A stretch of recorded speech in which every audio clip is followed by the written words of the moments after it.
briefly show you what Global Humanities is. We are here. You can find us actually. We have a website, we have YouTube channel, and a mailing list if you're interested in our events. So this is who we are. We are pairing cultural historical evidence, the treasure house of human experience in deep time and space from all cultures and periods, with modern technology tools to drive global human flourishing. And you see, our symbol is a mandala eye. That symbolizes the interdependency of all things. And we work through these 9 different pillars, which are all basically groups that address certain questions or challenges or disciplines. And that's our forum series, always devoted to one of these pillars. We also have then higher level platforms, one about human agency, reclaiming human agency in an age of overwhelm and stress and device addiction. How do we do this? Where we pair actually a lot of neuroscience research also with contemplative practices, music being one of them in world history that actually give people a peace of mind and health. The humanities workout, like we want to call it, not just for the bodies in the gym, but for the bodies and the mind and the souls also in real life. And then the Global Diplomacies platform, which is all about scaling this from the individual really to communities. And I do not need to emphasize how important it is to remake our ways we relate transnationally to each other. And that's what we're doing there, including building training now for executives and diplomats that is culturally sensitive and really gets to how people are wired, what different values they are, and how we can enhance the communication transnationally. And then we have the University of the Future platform, which is thinking all about actually the future, then from the self to our community and transnational kind of relations, and then really to future generations and how do we make the university. You see that the Music Across Borders pillar here is right smack middle in human agency platform. It's a very particular form of human agency. And I want to say something very briefly about the pillar. I'm particularly excited about the form today. It's our youngest pillar. We added that last. Yes. It also is a pillar that is co-led by my most recently joined MIT colleague, Makoto Harris Takao. So welcome to MIT, having joined here really just a few months ago. Very exciting. Then I'm very excited to have David here, David Irving from Barcelona. No, and what I want to emphasize here is that although we are called MIT Global Humanities, we care a lot about regions, and regional cultures. That is equally important and wonderful to have somebody here from Catalonia. I love having that and in our space. And then we have Mike Block, Grammy Award winning. Well, he's a cellist and artist of anything. I actually joked with him a few months ago that the only art he's not performing on stage at once is painting, because he's singing, he's versifying, he's dancing, he's composing. A very amazing Silk Road Ensemble member, and also our artist in residence. And he will be performing for you today.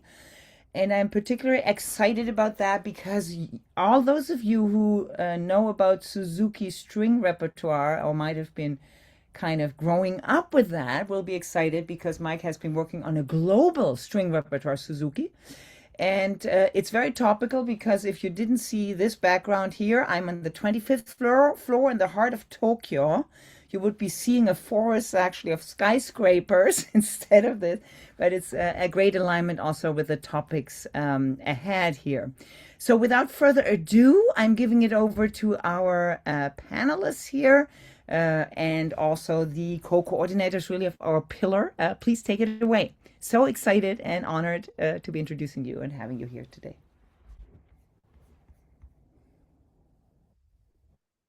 All right. Thanks so much, Wiebke. David, would you mind sharing your screen?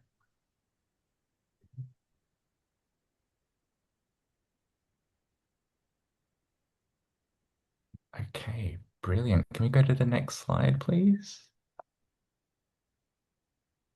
Okay.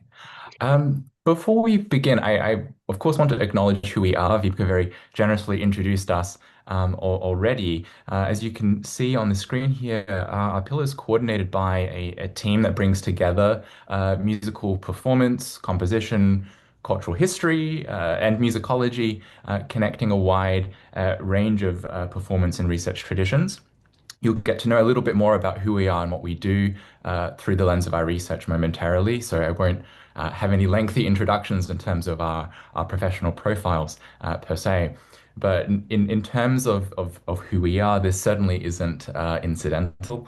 It very much shapes the core of the pillar, as we will discuss today, in which we're hoping to really model working across practice and scholarship, across cultures, certainly across disciplines to explore how musics move across borders and through time, revealing the histories that shape our present, and certainly opening possibilities for how we might envision our collective futures. We're very much interested in what these movements can tell us about histories of encounter, of exchange, of friction, certainly of transformation. And to explore this, we're bringing together performers and scholars from across the humanities and social sciences to really rethink how musical knowledge circulates and creates new models for sharing it more widely and collaboratively. Sorry, David, do you mind going to the next slide? I should have been having this along the way. Of course, as I'm speaking to the final point on the screen here, we certainly see value in how we might create bridges with the sciences more broadly, thinking particularly about areas like neuroscience, psychology, and music therapy that might help us think and illuminate how music interacts with bodies, with minds, and emotions. And if I can pass things over to David for our next slide. Yes, so as part of this mission, we really want to look at how music can connect and heal different kinds of relationships and help us understand our pasts and futures. Obviously, uh, scholarship happens in the here and now, but we're looking through the past, we're looking into deep time in many cases. We're looking at how our methodologies can help us understand music's transit through the different ages. And as a part of this, we're looking at some quite difficult areas. We want to confront and critique exactly how sound and music are implicated in things like colonial violence and exclusion and cultural loss. So that's sort of the more difficult part of what we're doing. But there is a positive side to this as well. We want to promote transcultural music making and create inclusive spaces for collaboration between scholars and artists, and looking at this interface with audiences as well to see how all of this community building can support diverse musical and pedagogical practices. So we have a lot of different strands to our mission. You know, there's a lot to take on here. But this is really part of bringing music into the question of human flourishing. And looking at music across borders is definitely one way that we can attempt to do this. That's a very nice segue in terms of thinking about how we are anchoring this work and thinking across our mission and our objectives. We've kind of seen four conceptual clusters, if you will, that are guiding our thinking. The first that David already alluded to, being human flourishing. And we really see this as foregrounding the why of the pillar, why we exist and why we're doing the work that we're doing. It in many ways provides maybe our ethical, our intellectual grounding. And in doing this, it asks what role music plays in shaping human experience, certainly in moments of precarity, how it enables connection, how it can enable care. And meaning making within and between cultures. At the same time, and this kind of alludes to what David was speaking to a moment ago, it really requires us to confront the ways that music have been implicated in these histories of exclusion, of violence, and cultural loss. Um, And if we think of it in this way, music then becomes not just an expressive medium. We can think of it as a way of thinking through what it means to live well, especially in an often complex and unequal world. Uh, the second being movement, it really kind of provides our where, it situates us within the dynamics of both history and geography. We think, of course, of musics in the plural sense, not remaining as a fixed thing, that it travels, as the name entails of the pillar, across borders, be those geographic borders, cultural borders, or disciplinary ones. And then, of course, that those musics transform alongside the people who make that music, who hear that music, and certainly those who remember that music as well. The third is dialogue, and I won't speak to this at any great length. This kind of really is our how. Dialogue defines the method, really, through which the pillar exists. And in the spirit of that dialogue, if I could ask my colleague Mike Block to maybe speak a little to our fourth conceptual cluster here. Hello, everybody. Yeah, kind of echoing everything that Makoto is saying. Music is always evolving, and what starts out as an innovation, when enough people do it, we call it a tradition. And so, this idea of collaborating across differences and across divides is how all of the styles of music and cultures of music that we know now. That's how they developed, and that's what's still happening today. And so we'll be exploring, what that looks like in today's landscape, and then also how that is translating into, pedagogy and how music is shared with younger generations, and how are the ways that we can think about learning from multiple cultures and different perspectives on how music can be learned, but also, what are the various ways music is used? What are the different roles that music itself can fill, and how that can affect the way that we teach it and the way that we learn it. And so those are a lot of the topics that we'll be covering today. So I'll move on now to talk about some emerging themes that build on some of the topics that we've already been discussing. And the first is music and democracy. Um, Now, obviously, societies are always evolving, and they're evolving in different ways and in different directions all the time. What we've seen in musicology and public discourse more broadly over the last few years, and for as long as we can see, is in our own lifetimes, is this move towards social justice. And we can trace moves towards social justice back in history when we begin to look at the archive and dig through it in many ways to see how exactly music intersects with music and with social justice, and different kinds of individual and collective agency that contribute to personal enfranchisement, and which contribute to this overall concept of human flourishing as well. Um, this ties in also to this common theme in current discourse about the Anthropocene. And we can talk about the Gaia concept and how this has been linked to music theory more recently, and the ways in which also the uh, earthbound human relationship with the universe, with the solar system, the galaxy, the universe, the way that that is being thought about in terms of music is actually a very exciting development over the last few years in musicology. In many ways, it returns us to very ancient concepts of music and the cosmos, and music of the spheres in certain cultural contexts, and certainly cosmological ways of thinking about music. But it also makes us think about music and sustainability, especially when we're looking at human impacts on the world. And this ties us in also to what we can call here on the screen musical narratives through deep time. Um, the the broader term is global music history, although it always depends on where you draw the line between music and sound, and the old anthropological definition and ethnomusicological definition of music as humanly organized sound, which is a whole complex field that we can talk about in the discussion because there are many questions that arise from these definitions. And the development of global music history, which I'm going to talk about a little later today, is a very timely and exciting uh, burgeoning field within music research.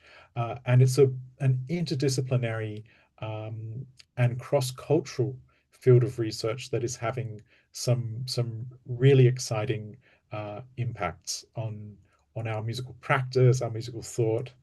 Uh, and finally, is the question of impacts of digital humanities and AI on music. Now, obviously, we might think, well, digital humanities are very established, they've been around for decades. Um, and of course, AI is the new kid on the block, so to speak. What does this mean for music, and where is it taking us? And it's a question of watch this space. And so this pillar is really going to address all of these themes in different ways, collaborating with different stakeholders and hopefully presenting some really interesting forms of public interface. So I'll hand over to Makoto now, and he's going to tell us a little bit about his research as it relates to this pillar.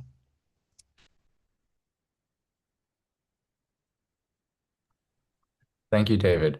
So when we were getting our skulls together in terms of thinking how we wanted to structure this morning's a series of events, initially we were thinking about this idea of dueling banjos and how two different instruments in dialogue reflects in many ways each of the three of us in the work that we do as scholars, as musicians. So that's kind of how we've thought about this, and I wanted to orient ourselves through the image that was used for the poster for today's forum. So I want to start through this image, and then it'll lead in a surprisingly related way to the work that I do. So the image we have on screen from the poster, this was printed in the ninth month of 1861.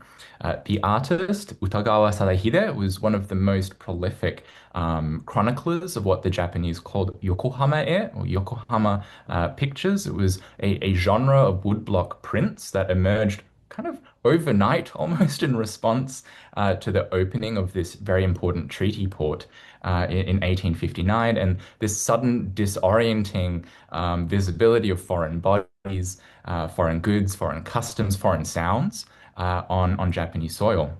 And Sadahide, he was a very skilled, very curious artist, and he was in all likelihood, of course, working at a bit of a remove from his subjects, including the Americans, among other figures we see in this image. Sort of observing from a distance, making do with glimpsed impressions, and rendering what he saw through the visual, material, and sonic vocabularies that he had available to him.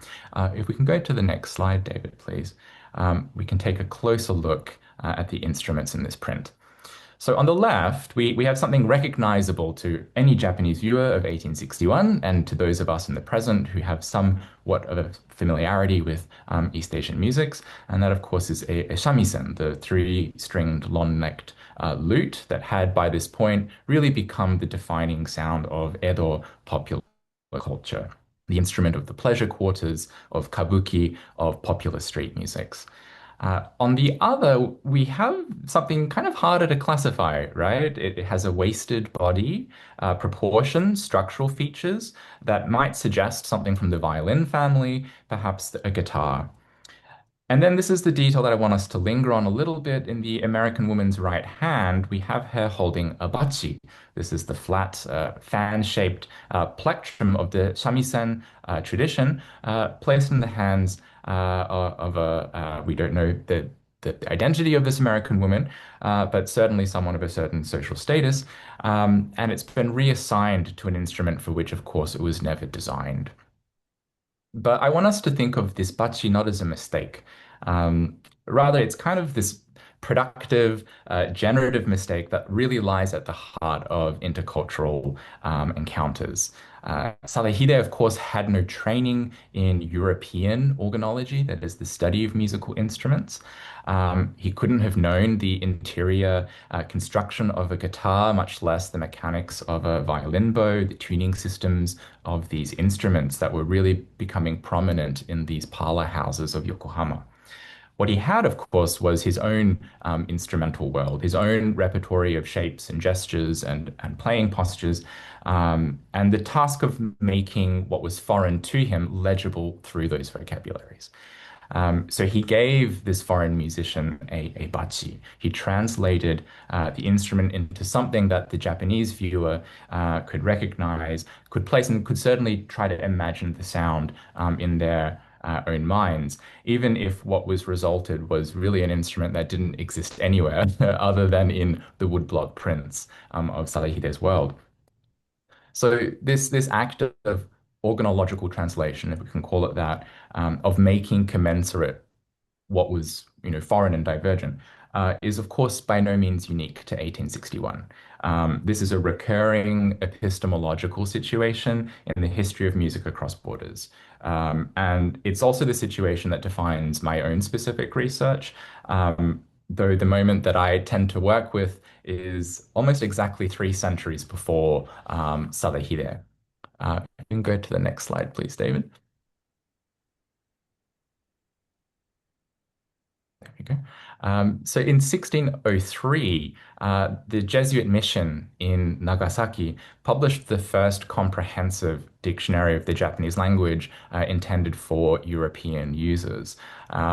Of its roughly 32,000 entries, the compilers faced a similar moment of organological reckoning. It really mirrors what Sadahide was doing in 1861. What was the Japanese equivalent of the Portuguese viola we see on the right here? What was the Portuguese equivalent of the Japanese biwa that we see on the left? Their answer in this dictionary, in both directions, was actually each other. The biwa was the viola and vice versa. The biwa, a pear-shaped fretted lute plucked with a large plectrum, as we can see, native to Japan by way of Tang Dynasty China. And the viola, shorthand in many ways in Portuguese missionary correspondence for both plucked and bowed stringed instruments or viols, they were declared mutually intelligible in this dictionary. They were commensurate, each a translation of each other. But these are, of course, obviously not equivalent instruments. The biwa is exclusively plucked. The early viola was plucked or bowed. The biwa carried Buddhist sutras. It was a vehicle for storytellers. The viol, the viola, was as much a tool for secular music making as it was increasingly used in liturgical contexts. And yet, in the pages of this Jesuit dictionary, they were made to stand in for one another. And to understand how we get here, we need to go back just a little bit. So, in 1561, quite literally 300 years before the publishing of Salahide's woodblock print, and 40 years before the publication of this dictionary that I just alluded to, a Jesuit lay brother by the name of Aires Sanchez, he arrived at a mission house in the province of Bungo. This is on the northeast coast of Kyushu. And he brought with him a collection of these instruments that we see on the right. Within a year, he had been teaching roughly 15 boys, both of Japanese and Chinese origin, who became proficient on these instruments, so much so that they were asked to perform for Otomo Yoshishige, the most powerful Christian allied warlord of the time. And we have this account that describes these boys playing these instruments in a fashion that befitted even the highest European princes of the time. So this is the first documented instance of secular European ensemble music in East Asia. So that's sort of the significance of this moment in time. But what this specific correspondence doesn't reveal is that, of course, also in 1561, in this same city, is home to the tradition of the biwa hoshi. And this is what we see on the left hand of this screen. These were blind or largely visually impaired itinerant priests who played this instrument, the biwa, as a vocation in terms of what I described a moment ago. And many of these converted to Christianity. And one of the most celebrated of these was the gentleman known as Lorenzo Ryosai. He was himself a former Biwa Hoshi who had encountered Catholicism, had converted, and thus became one of the most effective sort of grassroots evangelists that the Jesuits had access to. Of course, because he understood the aesthetics of popular religious music at the time, because he knew how to hold an audience in only a way that a Biwa Hoshi could, traveling from door to door and town to town. And so the point I want to make here is that in this one city in 1861, we have both viols and biwa in the same mission communities, sometimes in the hands of the very same converts. So the entry in that Jesuit dictionary that equates them is therefore, it's not just kind of an abstract lexicographic decision. It's really a residue of almost 40 years of sonic cohabitation at this point. Now, there is one more instrument that belongs to this story in a way that's not on this screen here, and it's not in Sadahide's image. Sometime in the 17th century, we don't have the precise date because it is sort of enshrouded in mystery, is the origin of a new bowed instrument that appears in Japan. This is called the kokyu. It's similar in body and shape to the shamisen. It was played with a detachable bow. It was held on a lap, very similar to what we see here with the viola on the right of the screen here. And it became central to the development of Japanese ensemble music, the sankyoku repertory of the shamisen, the koto, and this bowed instrument, the kokyu.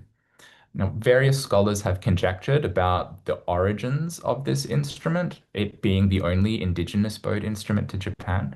And many of these theses revolve around the influence of the instrument on the right, that we have this bowed European instrument being adapted.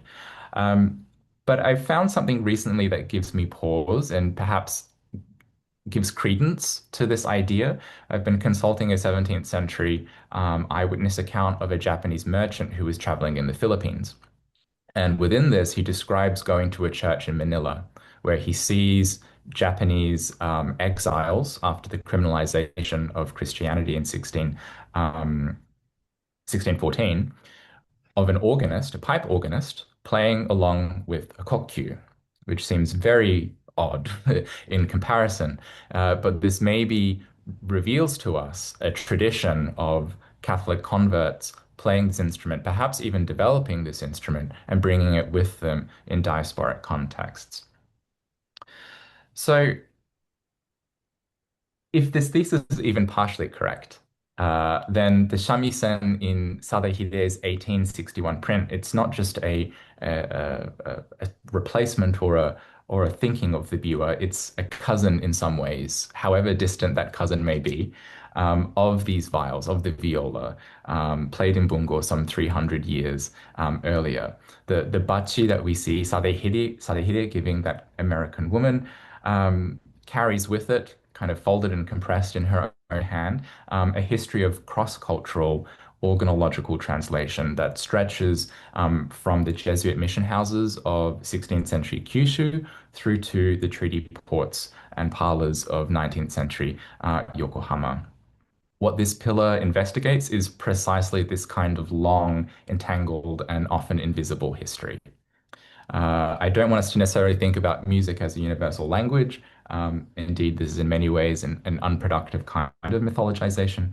But music as a site where borders are drawn, are crossed, are dissolved, and constantly redrawn, where instruments themselves become translators, where a lexicographer in Nagasaki in 1603 and a printmaker in Yokohama in 1861 faced the same problem.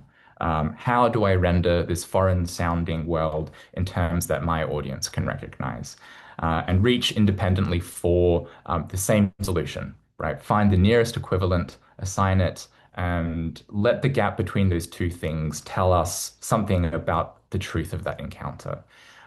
When Sadahide put this bachi in the hand of an American woman, he was not really trying to misrepresent the instrument. He was making visible the labor of translation that all cross-cultural musical encounters require. The labor of finding in our own sound world a shape that we can hold, however that might be in its imperfection. And in many ways, this speaks to the very core of what this pillar is about. And it is, I would argue, one of the most important humanistic questions we can ask, not only about music, but about how human beings make sense of one another across borders of language, culture, and time. So my own work asks that question in the context of 16th century Japan. My colleagues here will speak to it in their own contexts with their own instruments this morning. But the question itself, how do we hear across borders, and how do we make clear what we hear, is one that Sadahide was already thinking about in 1861 with a woodblock print and a misplaced bachi. And in this pillar, we are still working on our own answers in many ways. So I'll pass things over, I believe, to David. Well, thanks very much, Makoto, and it's wonderful to hear about this research and the interface between these instruments and indeed the interface between the field of study and the researcher as well. And that's where I'm going to begin to talk about my professional research, which began in musicology around 2 decades ago. It's always focused on how music has operated across intercultural frontiers and continues to operate across these frontiers. And I'm based in Barcelona now. I come originally from a post-colonial country, a former settler colony, Australia, and thinking about cultural difference and the challenges imposed on everyone by histories of colonialism and the current realities of globalization has always been part of the discourse that I'm familiar with in the cultural and historical study of music.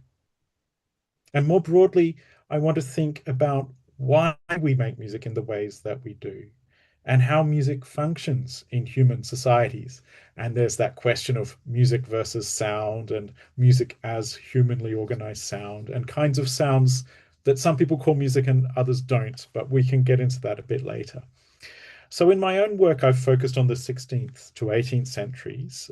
It's a period that's often called the early modern period. And again, there are debates about these kinds of labels as well.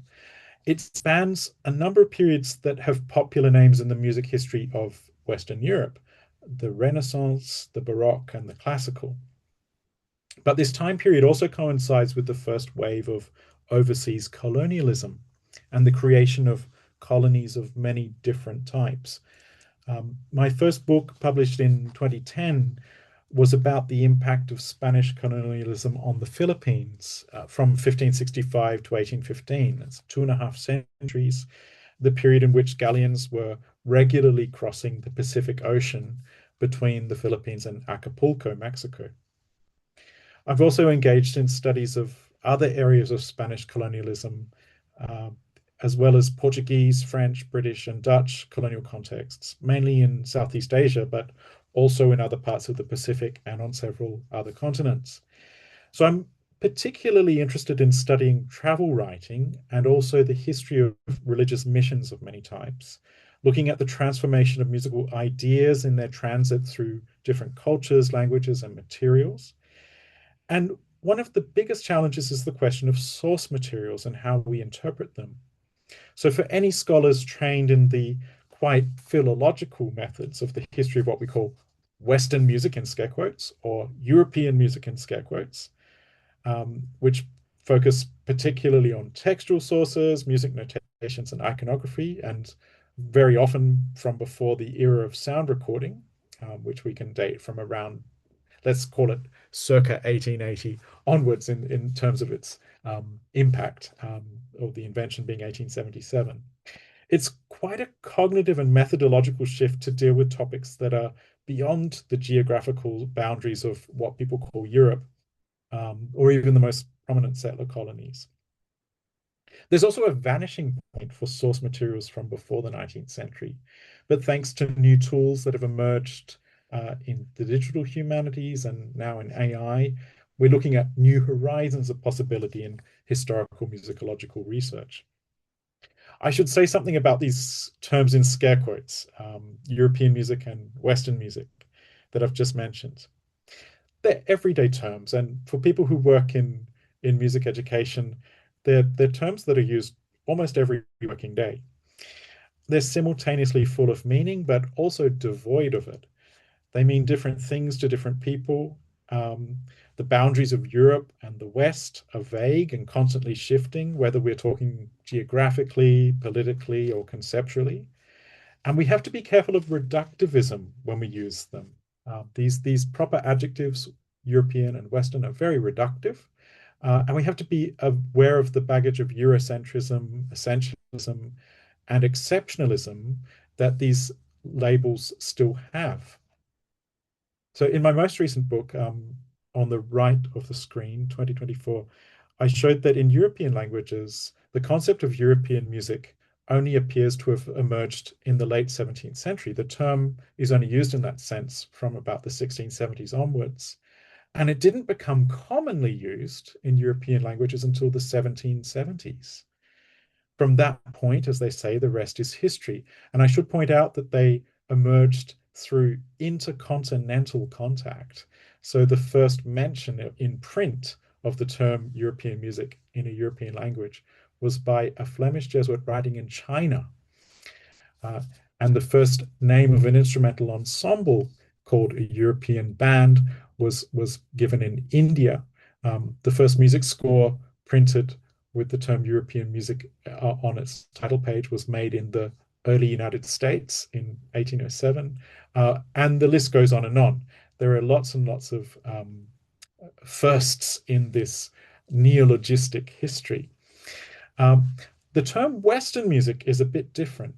It was already in use in the 17th century in Western languages or Western European languages, but right up until the end of the 18th century, it really meant a very specific thing.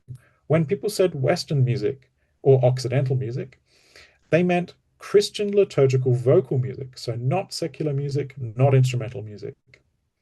And they meant Christian liturgical vocal music that was not of the Orthodox Church, because there was this West and East divide in Christianity. So in the decade of the 1830s, the term Western music seems to have taken on the broad meaning that we use it with today, meaning a kind of big overarching cultural system. So also vocal and instrumental music, sacred and secular music, but music relating to what people call the West and set in a binary opposition against the Orient or the East. And we only have to think of the work of Edward Said in pointing out the whole system of discourse that was created around Orientalism. He actually marks that beginning of Orientalism in the 1770s, which is coincidentally the decade in which the term European music begins to become popular. And from the 1830s, it's when high imperialism goes on, especially in Asia. And so from the 1830s onwards, European music and Western music begin to be used more or less synonymously and interchangeably within the literature in European languages. Although European music retained a kind of geographical specificity and even a kind of parochialism or provincialism in a sense, and we can see this kind of playing with European identity in a phenomenon like Eurovision, and that's an area of study that's been really fascinating and developed by a lot of scholars working in the field of popular music. So I want to just go from here and suggest that when we begin to think about music history in a globally connected way, the implications and ramifications for people in the present and the past and in the future are quite immense. In the 2010s, the study of global music history, also called global history of music, began to flourish. And it emerged as a kind of subdiscipline that connected many established disciplines of music research. So historical musicology, ethnomusicology, and music theory, which in the United States at least all have their own separate societies and their own traditions and discourses and job searches and all of these things. So it's very exciting to see this cross-fertilization going on between these quite distinct fields. And global music history has really helped to dissolve some traditional boundaries between different disciplines. Um, Several decades ago, and I'm speaking very broadly, there are many exceptions, in historical musicology, looking outside the West was pretty much the activity of a small minority within the musicological community. Um, Although many people did study what's called exoticism within Western art music, so composers such as Mozart or Beethoven or Puccini evoking uh, other cultures in their music. Um, but global music history routinely embraces the study of musical pasts in other cultural contexts and geographical areas, and it seeks to decenter the West. And similar observations can be made about the history of music theory.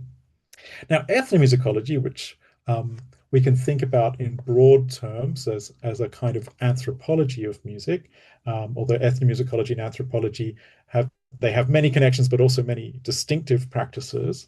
Um, a few decades ago, and again, I'm speaking broadly, it was a discipline in which the majority of work was uh, about living practices and with research drawing deeply on field work, or it was about practices within living memory. But now, with global music history, ethnomusicology too is embracing the study of the more distant past and is employing historical methodologies. And I currently chair the study group Global History of Music in the International Musicological Society, which was created in 2019. Um, so I mentioned that my work is mostly on the early modern period, but it actually uh, comes into the 19th and 20th centuries as well in a reflexive kind of way through what's generally called the early music movement or historical performance practice movement, or simply historically informed performance. So from the final few decades of the late 19th century, this has involved practice-led research into rediscovering or attempting to rediscover the performance styles of the past, and particularly from before the era of sound recording. But in recent decades, it's actually gone right up into the late 19th and early 20th centuries as well. So people have tried to recreate performance styles from the early 20th century. Now, of course, people working in this area have to acknowledge the limits of the sources, and there were many years of debate, particularly in the 1980s and 90s, about what authenticity, and put big scare quotes around that word, in performance could mean, and how authenticity could be even established. So nowadays, people working in the field are conscious of their limitations of sources, mostly conscious of limitations of sources, and they attempt to extrapolate as much as possible um, uh, the performance styles of the past by combining various methodologies in the analysis of treatises, for example, that is, manuals on how to perform, material objects, including instruments themselves, iconography, descriptions of performances of the past, and so on. Now, one of the pioneers in this area was Arnold Dolmetsch, a French-born musician of Swiss paternal ancestry, who spent the bulk of his career in Britain. And he is the man with the white beard at the center of each of these two photographs. On the left, you can see him holding and standing and holding a lute, and on the right, he's sitting and holding and playing an arch lute or theorbo. And over the past 5 years, I've been gradually looking into his life and work, especially as recorded in the personal archive that was recently bequeathed to Cambridge University Library by his granddaughter, Jeanne-Marie Dolmetsch. So in 1925, Arnold Dolmetsch founded the Hazelmere Festival in Surrey. And this was, I think it's now broadly recognized as such, the first known annual event that presented early music on instruments that Dolmetsch considered historically appropriate. Some were originals, most were reconstructions. And they were played in styles that attempted to recreate or evoke the performance styles of the past. Um, Now, of course, it's very interesting to note a century later that those interpretations are entirely different from what people would attempt to do today as well. But you can see here members of his family holding a range of instruments. Viola da gamba, related to the viola, the Portuguese viola that Makoto showed just a moment ago. The recorder of various sizes. You can see the curved serpent-like instrument is actually called a serpent and is played by the man who is standing in a suit and tie in front of the door in the right hand. There's a small Celtic harp, there's a bandora, and there are various lutes. And you can see in the left-hand side as well that even old style clothing was being used for these performances. Um, Now, Dolmetsch directed 15 annual festivals before his death in 1940. And the festival continued on under his son Carl's direction and then under the involvement of other members of the family into 2008. Um, Now, when we look at his festivals from 1925 to 1940, we have so much old musical repertoire available to us now that we can forget how radically new and unfamiliar a lot of that music was to audiences at the time, and also the sounds of these resuscitated instruments, which were unknown to many. Um, Now, if there was a great deal of sonic and aesthetic unfamiliarity involved in the chronological sweep, then it seems to map on to cross-cultural work quite neatly. And it's worth noting that in the mid-1930s, the Dolmetschers met the Sri Lankan musicians and married couple Deva Suryasena and Nelun Devi. Surya Sena, who you can see kneeling on the right in the first photograph there, had studied law at Cambridge University, and both he and Nelun Devi, Nelun is playing the harp in the middle, also studied Western music in England as well as South Asian music in India. And they performed in many different styles across what they called Western and Eastern traditions. And in 1935, Surya Sena asked Arnold Dolmetsch, who was a very noted instrument maker, he made most of the instruments that were being used in the Haslemere Festival, to recreate from a Persian painting what he called an Oriental harp for Nellan Devi to use. So Dolmetsch undertook a study and produced the instrument, and recordings still exist.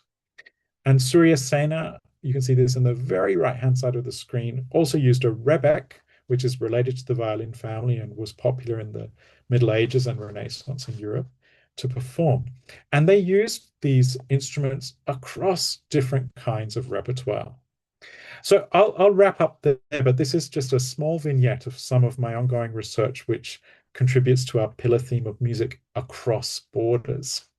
And I'll hand over to Mike at this point.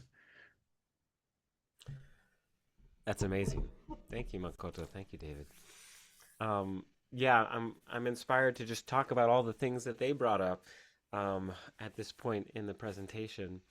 But I think a lot of what it resonates with the work that I do is around these connections between different cultures, and it can manifest in the instruments physically themselves. It can manifest in the music as well. I will also share a picture from an annual gathering that I organized for the group Silk Road. Silk Road Ensemble is a group I've played in since 2005. It was originally founded by Yo-Yo Ma, who was our artistic director for many years. He has, transitioned out of that role for a number of years at this point. Our current artistic director is an American musician, Rhiannon Giddens, Pulitzer Prize winning singer, banjo player, multi instrumentalist. But the origin of Silk Road specifically was to bring musicians together from traditions across the geographic Silk Road in the Eastern Hemisphere. Uh, it's become more of a metaphor over the decades, and it's really just about cross-cultural connection. And in 2015, Yo-Yo asked me to create a summer music like educational program. That's what became the Global Musician Workshop. And that is now happening every August at the New England Conservatory in Boston. I'll share just a group photo that we took at the camp a couple years ago. This is on the stage of Jordan Hall. And you know, unfortunately, you all don't have the personal connection to the people, but kind of similar to the pictures that we've been seeing, you can see the connections in the instruments themselves make visible a lot of what's possible. And so within this picture, here I am holding a cello, kind of an Italian instrument, known for Western classical music. And I'm sitting next to a colleague, Bala Koyate, who plays the balaphone from Mali in West Africa. He is flanked by Henkis Netsky, a multi-instrumentalist who, for many years, was the chair of the third stream department at the New England Conservatory, the Contemporary Improvisation Department. So he specializes in klezmer music, and he is sitting next to Maeve Gilchrist, who plays the Scottish harp. Kala Ramnath plays Hindustani and Carnatic violin. She is sitting next to Abir Name, an incredible Lebanese vocalist. That's just some of the faculty there in the front, but as I kind of zoom around, you'll see a violin next to an oud. And here you'll see the Ukrainian bandura, related to an instrument that David was just talking about. And then, just up here, we've got an Indian sitar. We've got an Arabic darbuka here with trumpet, flute here, some Celtic harps here. And, back here we've got a viola da gamba, which has come up in our conversations already. Here's another oud, and here's the back of an Iranian kamanche. And if I just kind of scroll through, you'll see saxophone, you'll see guitar. This is a Chinese instrument, the gucheng. And there's a whole lot of singers and percussionists throughout that. And so I just wanted to give a sense of, all of these connections that are being referred to are active. These are people that are learning from each other today, and every August we're gathering. So it's a really exciting time where global music is not just about featuring. The term exoticism was used earlier. It's not just about featuring something that's foreign and unfamiliar, but the scene of current artists are really accustomed to this idea of cross-pollination, and how we can learn from other cultures, create new projects that are explicitly combining these different elements. And in my own performing, that's something that I am really inspired to do. I play the cello, and I sing and write music, but my usual performance activities, even outside of the Silk Road Ensemble, are usually in environments where there are not supposed to be cello players. And so when people are creating new projects with new collaborations, we're forced to kind of confront our own stylistic and cultural assumptions. And that's one of my favorite parts of the sort of multilingual approach to music, creativity, and composition. So, I haven't written books like David, and I don't have the academic papers, but my kind of equivalent is really in sort of the concerts that I play and in the projects that I develop. So I have a concert this evening, actually, that has it's a trio with of a group of mine called Biriba Union. Biriba is a Brazilian fruit, and it features two musicians that I met at the Global Musician Workshop I was discussing. So in addition to cello, there's an electric bass player from Uruguay and a beatboxer from Washington, D.C. So despite our different backgrounds of hip hop, jazz, and classical, that particular trio bonded and formed over a shared love of Brazilian music, which is where the name of the trio comes from.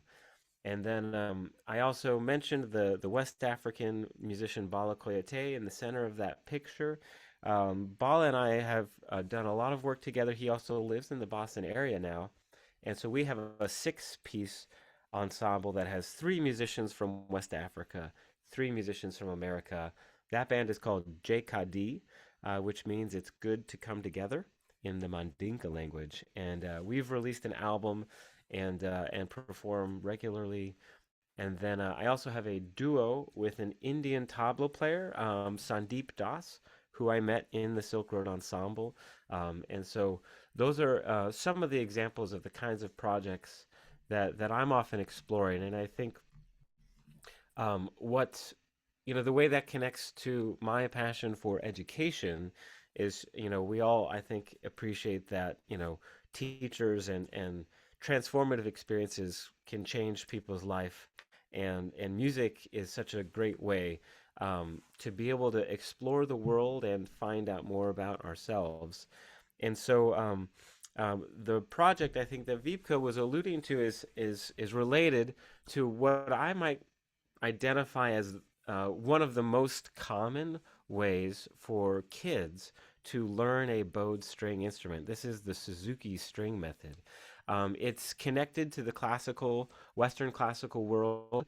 It was started by Shinichi Suzuki, of Japanese background, and using a mixture of classical repertoire by famous composers like Johann Sebastian Bach. Um, Suzuki combined that with some folk songs and with some original compositions to create a really organized way to have a young child learn to play a string instrument. Now, just the caveat to Suzuki is that the goal of Suzuki is not to create professional musicians; it's to develop the character of the student, and music is the vehicle. That being said, so many professional classical musicians at the highest level grew up learning through the Suzuki method. I myself was a Suzuki violin student as a child. When I was in graduate school at Juilliard, I was able to take Suzuki pedagogy training, and so I trained for 2 years to be a Suzuki teacher. And now my 7-year-old daughter is currently taking Suzuki violin lessons. So I have experienced it from potentially all of the different angles of the triangle, the Suzuki triangle. Um, and so the way this connects to what I'm passionate about artistically is how can the seed and the beautiful philosophy behind the Suzuki method be zoomed out to engage with music from around the world, because the goal of that method is really to train Western string players to play Western music. But there's so much, not even within the classical tradition, that draws on other cultures, but there are so many other ways one can play the violin and one can play the cello. So during the pandemic, I started developing a series of books that are not intended to replace the Suzuki method or replace any other existing string pedagogy, because they're all incredibly well organized and very helpful. But I wanted to be designed as a supplement that any teacher working in an existing path could include into their existing pedagogy, path and philosophy. And so the idea is that instead of learning mostly Western classical music, that the primary repertoire that musicians learn from the beginning engages with music from every continent.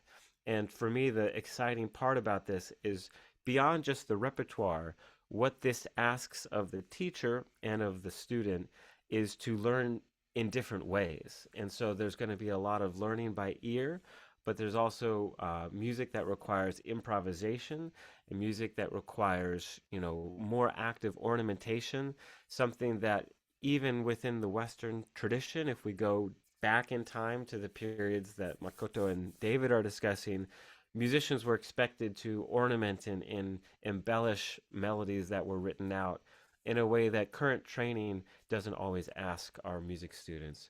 So I'll briefly play just a couple of examples of some of the kind of repertoire that will be in the beginning book, the book one of this series. And again, I'm using the word book loosely. because part of the whole philosophy is to get teachers and students away from Western notation. Um, but that's sort of the vocabulary of reference that makes sense for some of the people that I'll be serving. But for one example, there are ways to find connections across cultures, across time.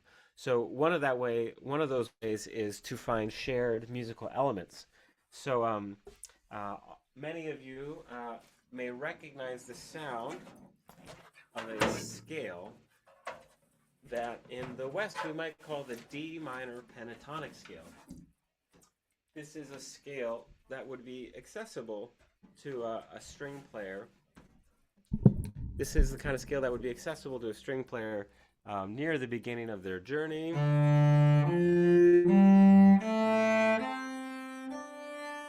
So it's just those 5 notes.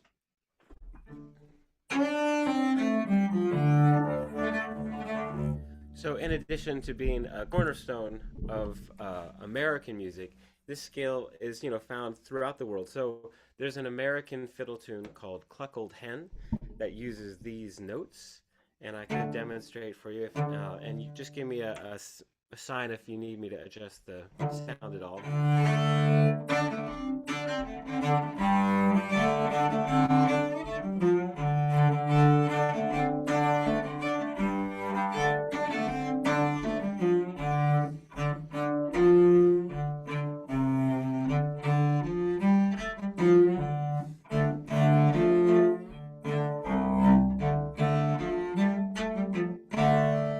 So that's an old-time American fiddle tune that uses this scale, but I can also play the same scale to play an Ethiopian tune called the Shagitu, and these same notes would be called Bati minor in Ethiopian circles. So here we've got sort of a slower tune, but using the same exact notes.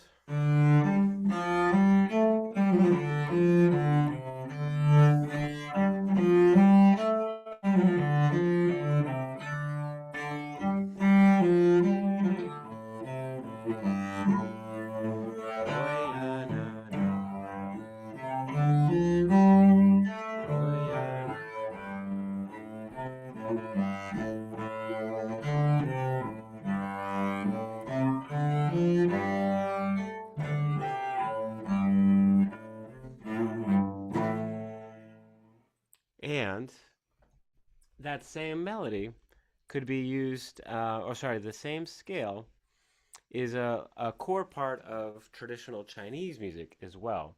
And so there's a Chinese folk song called Kang Ding Qing Ge, a love song from Kang Ding, that again uses these same notes.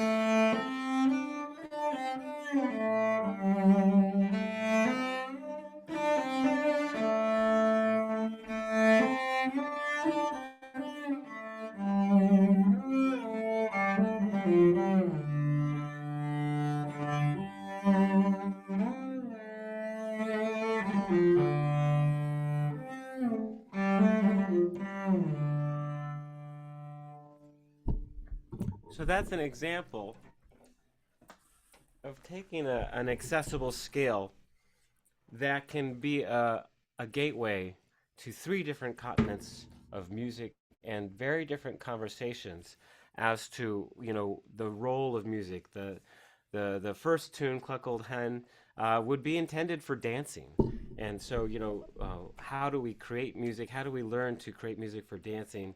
Is a very different conversation to have than how are we creating a love song, like the last song that I played. And so the different roles of music, from dance music to listening music to music that really thrives on improvisation, or music that thrives on preparation and planning, all of these ways of learning through time and across geographic and cultural boundaries is one of the examples of how this pillar can manifest in like active string education, that of course plants the seeds for the next generation of artists. And so that's sort of where I'm fitting into this discussion, and with less of the the academic abilities, I would say. I am enjoying exploring all of these same principles, in active performance and teaching environments. And so I'm really grateful to be able to include that here in the pillar and in this discussion. Thank you all. Thanks so much to the panelists. You have really taken us across continents in research, in pedagogy, in performance. And I just want to also emphasize we are probably not going to have easily, unless you're doing it, events at GHI that have viol players, all viol players in the room. So I would like to open this up now for discussion, for questions really from the audience on this very unique occasion here and opportunity.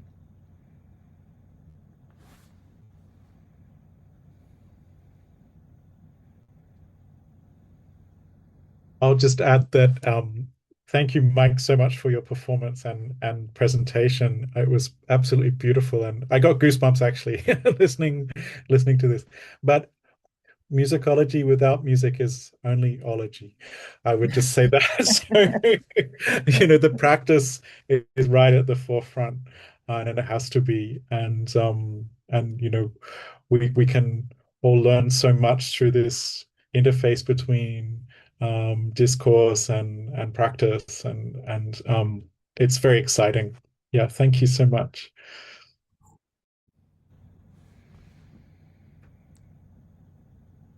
And glad, David, you picked up on that because I had goosebumps too here in Tokyo. And I had to also admit that now that you played it, it made completely sense for me to see those kind of family resonances, pun intended here. But I also wonder, like, your brain and your perception must be organized in very special ways. That you, I mean, Makoto talked so beautifully about the translation, no, of instruments, of social context, of artists trying to make meaning, no, and how exactly music is not so universal as the cliche tells us.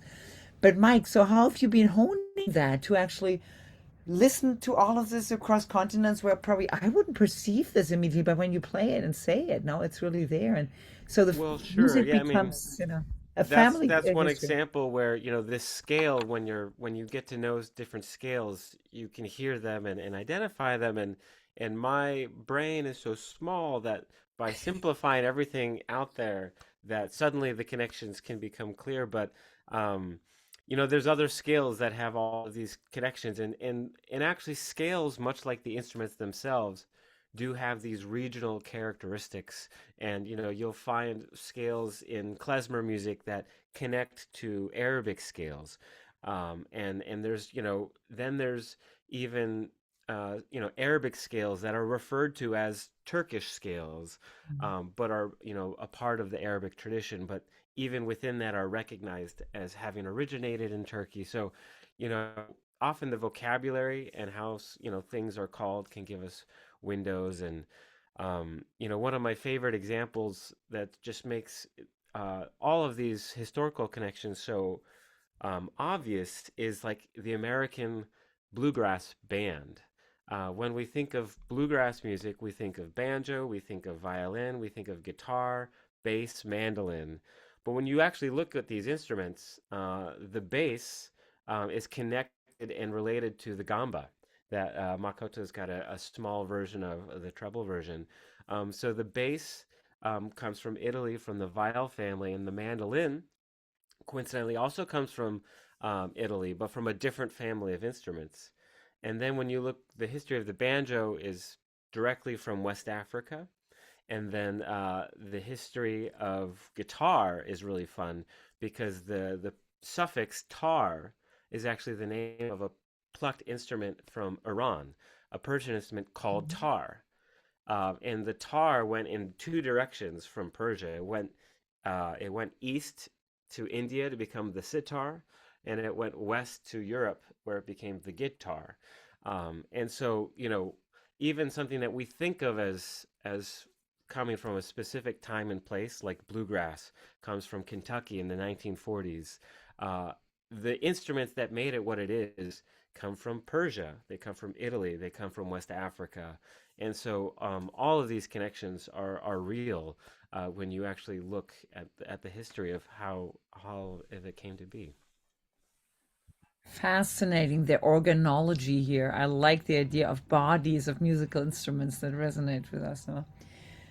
So, any other questions or comments from the audience?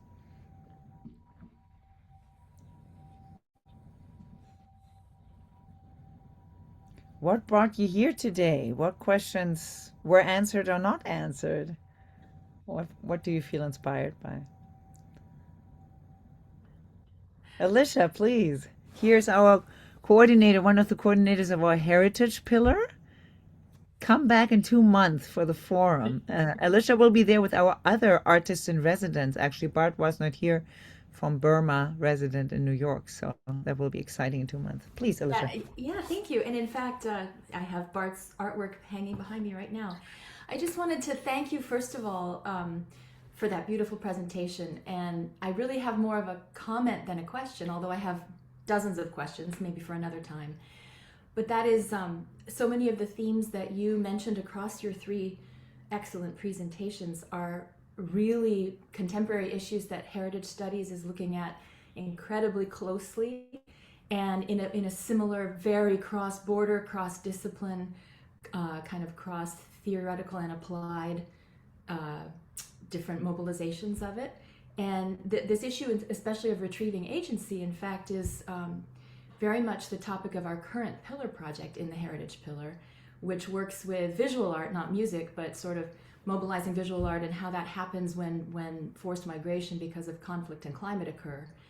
And so I see lots of similar patterns, and I just would love to encourage collaboration across our two pillars, especially in the area of histories of violence, exclusion, and cultural loss that you mentioned, the retrieving agency, colonial harms, and meaning making. I mean, these are all, that's really kind of the hit list of the top issues in heritage studies right now.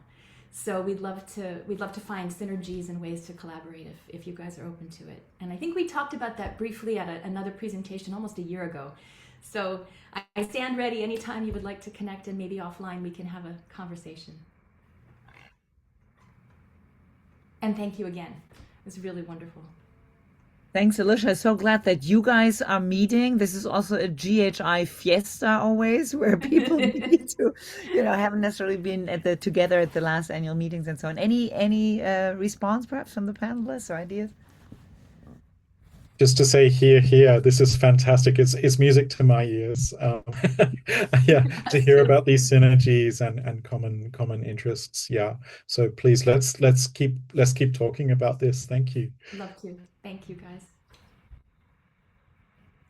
What I'm also particularly intrigued by is really like the connection of deep time going into the future. No, I mean, Mike, as you said, the doll match images was like, oh, here's Mike's global musician workshop, just like 100 years ago. Not quite, but very, very interesting. No, seeing those kind of connections, and then of course also across the arts with different bodies of expressivity and so on. Yeah. So let's make that happen. We have a slam coming up on May 15th. I'm about to actually decide what topic it's going to be on. Perhaps we should also do it around, heritage issues, the good and the bad. Cool. That's a big one. Yeah. Yes. Yeah. We can see. We can talk about that. Any other questions or comments? Any other viol players in the audience who would like to self-identify?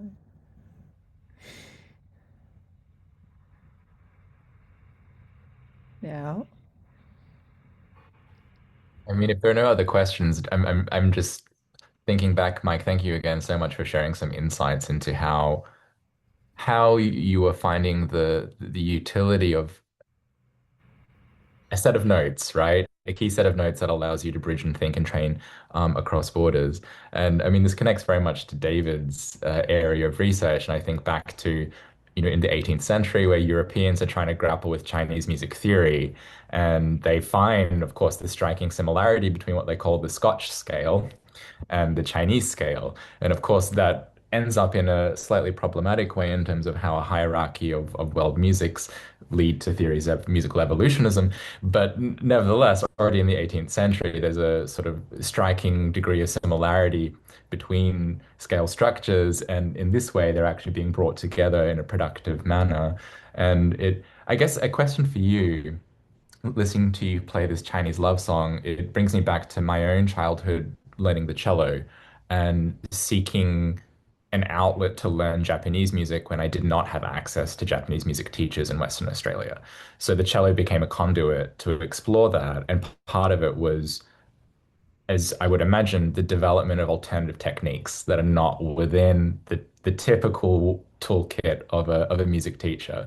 So I'd love to know more because hearing you play that Chinese love song, I can hear you mimicking certain timbral qualities of maybe like an erhu or something like that. Like, how does that come into the pedagogy?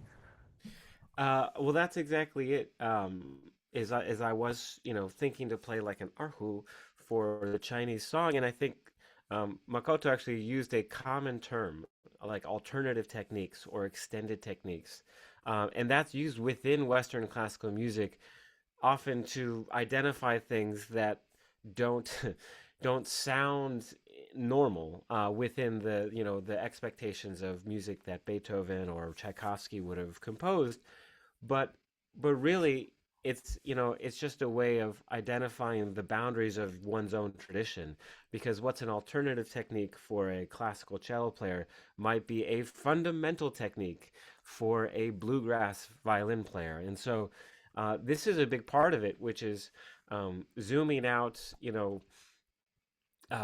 when you look at the world of music, like my mission with this book is, this approach is that the instruments we play don't need to limit the music we have access to.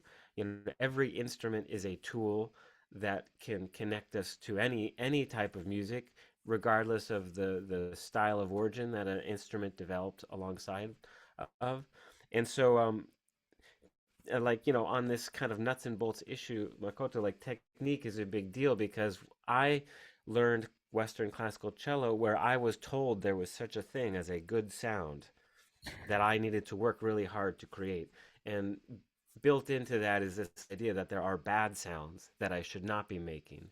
And ultimately, what I've learned is that there's good and bad are no longer helpful terms. It's really just what's appropriate in different contexts, because the strong concerto level full cello sound that I learned to play on the cello is legitimately, dare I say, a bad sound if I'm trying to play a folk style or something more rhythmic, and vice versa.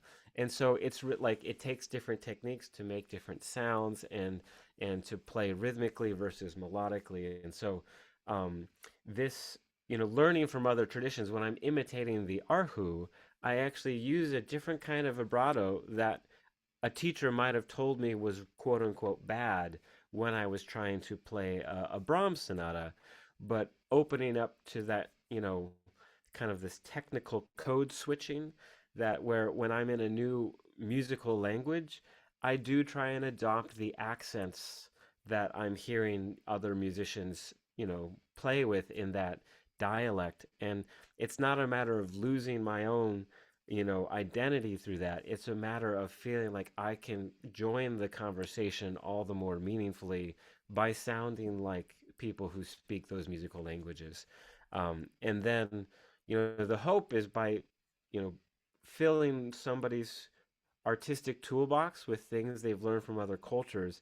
This idea, like, and I don't speak, multiple languages, but maybe Vipka, you could talk to this idea that there are phrases and words in certain languages that don't exist in another language, like saudade in Portuguese.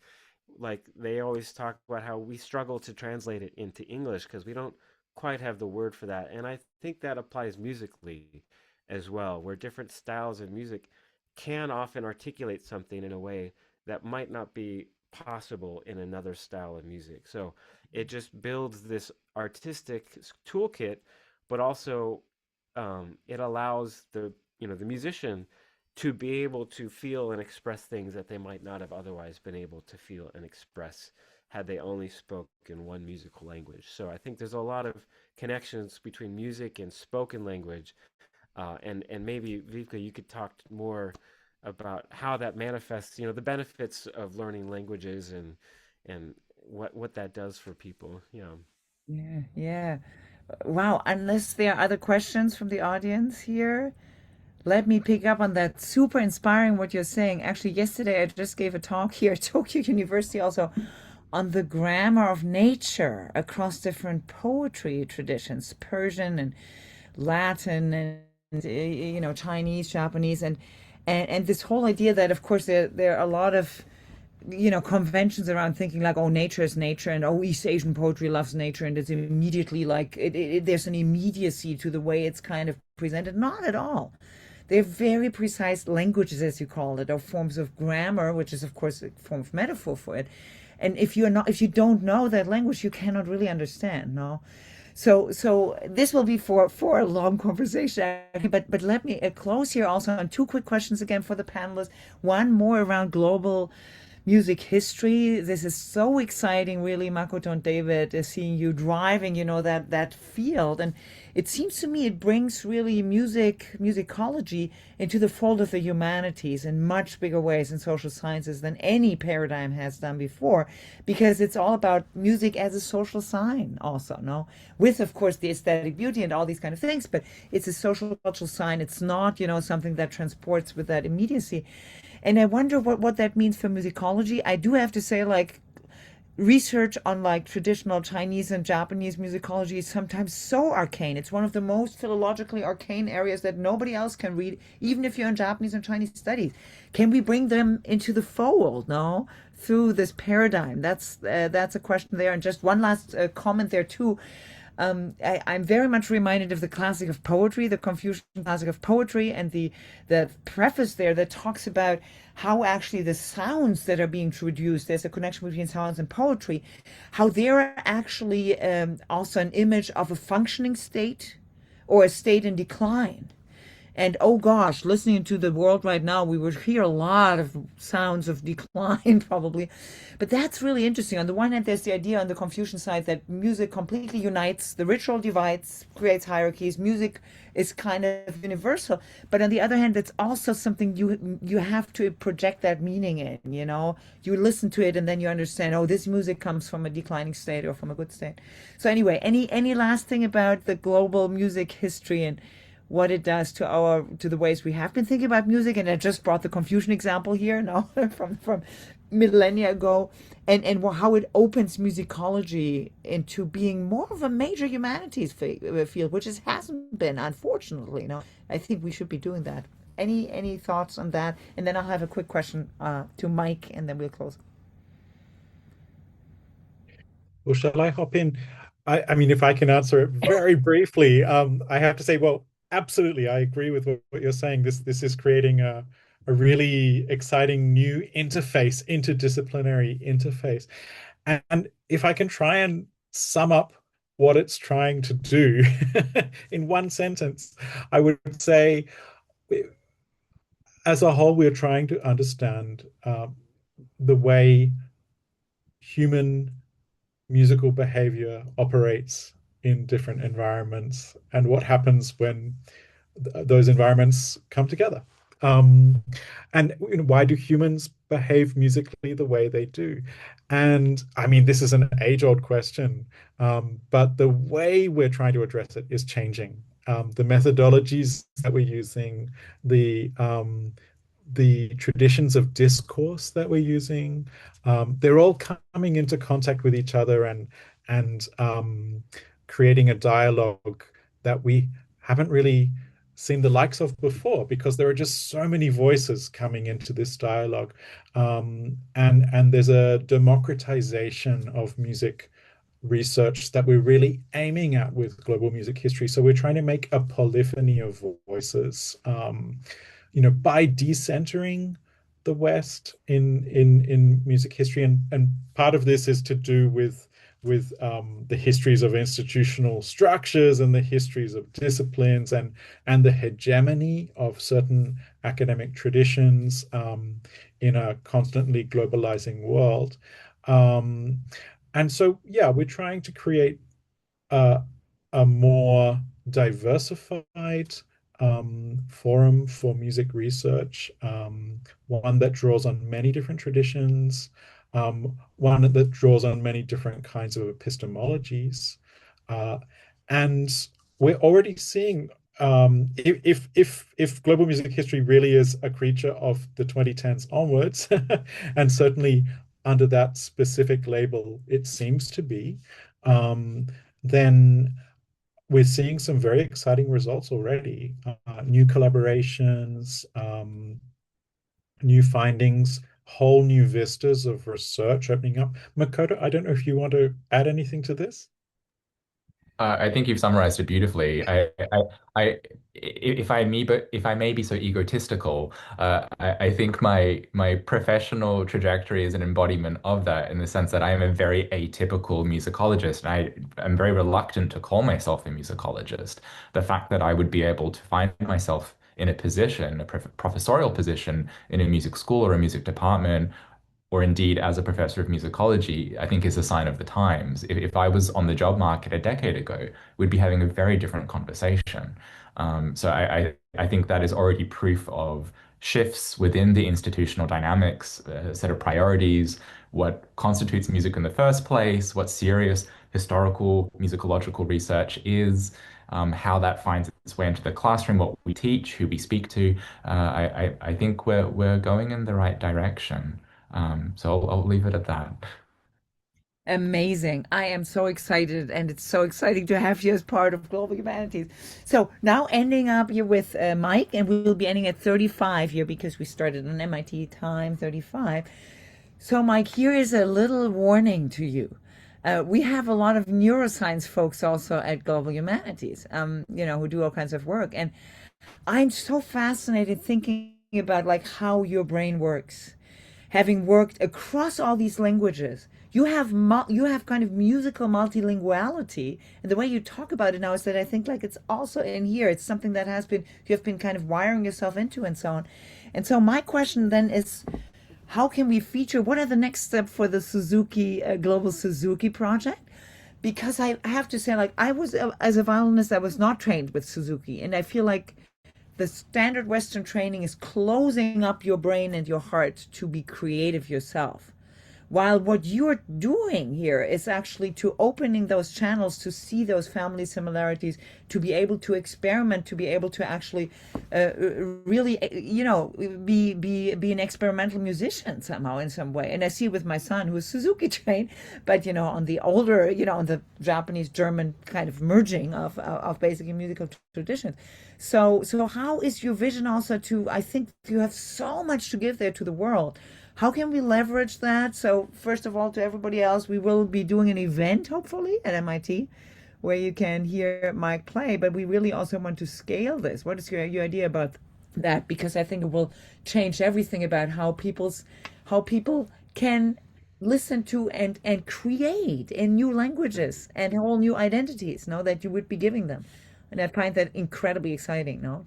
Tell us a little bit more about that. I am equally excited. I we've talked about what events at MIT specifically could look like, and how even the materials and videos and the ways of sharing these elements I've discussed, maybe they can be shared collaboratively, via MIT's online system. So the sharing of the material can mirror the idea that there's many different senses to explore with music. And I mean, as far as neurology, neuroscientists, neuroscientists, perspectives on everything. Like one thing I've learned, when I learned to play my instrument was by a notation. And so, regardless of how physically capable a musician is, the parts of our brain for eye hand coordination are different than the parts of our brain that get activated for ear hand coordination.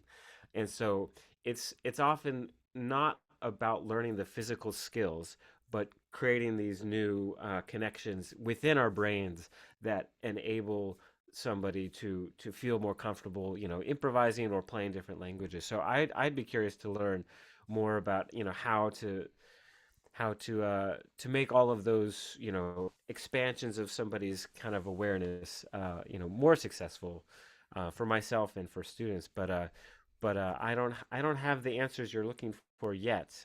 But I think that's what the project is going to be helping to explore. Fantastic. Very exciting. We'll be closing here and really thanking our panelists again.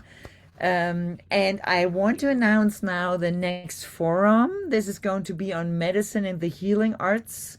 And in conjunction with that, I want to also say, like, we just launched a social media channel, LinkedIn. Please sign up. We're going to feature, a new podcast coming out of medicine and healing arts. In June, on June 5, we'll have Heritage and Memory Pillar here with Alicia also, and Bart was not here. And Alicia, I might already share that you have an exciting zine and all kinds of materials produced on Burmese exile artists that we'll be featuring very soon on our in our social media, which is great. And then the next thing to watch out for is Mike's performances there, and we'll also be seeing like how to make really our website into that kind of a platform where people from everywhere can really benefit from what we're doing here. So thank you so much, everybody. I say good night because it's 12:30 here at night. Have a good day. And if the panelists and Alicia could stay behind very briefly just for a couple of minutes, that would be great. Take care. Bye. Bye.